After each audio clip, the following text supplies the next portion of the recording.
Индия деген эң чоң өлкөлөрдүн бири, дүйнө жүзү боюнча дагы экономикасы дагы уже почти биринчи орунга чыгайын деп калды.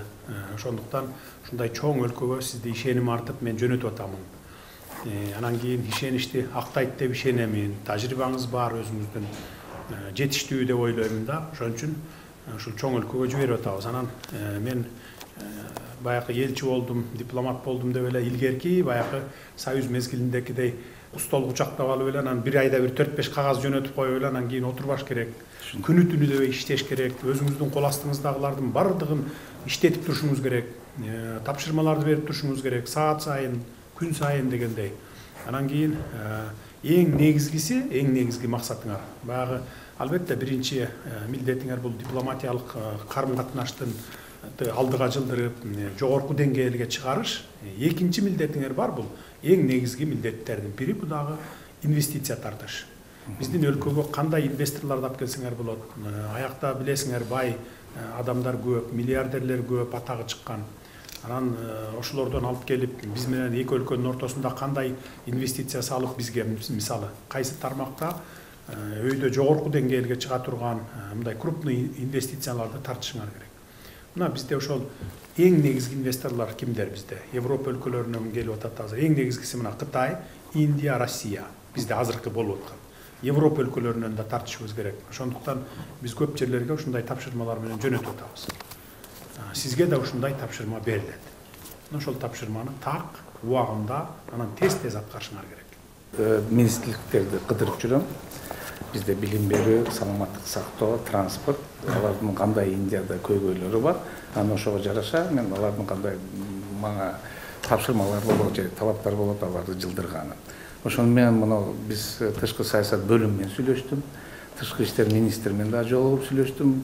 Ошону мен кыска мөөнөттө, орто, анан узун мөөнөттө. Кыска мөөнөттө буюрса июль айында билесиз, ШОСтун саммити болот. Делиде. Азыр эми Индия ага төрагалык кылып атат. Ошондо сиздин иш сапарыңызды дагы караштырып, анан ошонун астында азыр 3,5 жылдан бери сүйлөшүү болуп атат $200 миллион боюнча. Алардан кредит жана 30 миллион грант. Ошону биз мына Мурат Абакирович менен бүгүн эртең да жыйын өткөзөбүз министрликтер. Неге дегенде бизде ар кандай министрликтер орысча айтканда узковедомственный немеде ошону бир жыйынтыкка келтиребиз деген ойдобуз. Ошол анан эми баягы узак мөөнөттө сиз айтып аткан мен буюрса президент баягы Нарендра Модинин офиси менен жолугуп чоң сиз айткан ири компанияларды бул жакка тартканы. Неге дегенде бирден бир мен да бир Кореяда иштеп немени көрүп калдым Сагын Кожоевич.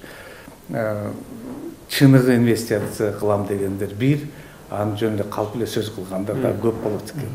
Ошону бирден бир ошо мен элчи катары өзүм алар менен сүйлөшүп, анан бул жака алып келердин астын бир азмаз текшерип карап, чынында текшерип эле карагыла, андайларды көрүп атабыз. Куру сөз менен айтып, мен миллиардтарды алып келет элем дегендер бар, алар куру сөздөр. Чыныгы инвесторлор менен жолугасыз. Аларды уже бизге тоо кен тармагына тарткыла, гестерди курганга, крупный гестерди, ири гестерди курганга, эң жок дегенде орточо гес курганга дагы алып келсеңер болот. Эми майда гести го биз өзүбүз эле куруп атабыз өзгөчөбүз менен. Анан эми бизге азыр ири гестерди, орто гестерди кура турган партнерлор керек. Ошолорду издеп алып келгиле. Айыл чарба тармагына тартсаңар болот мынакей.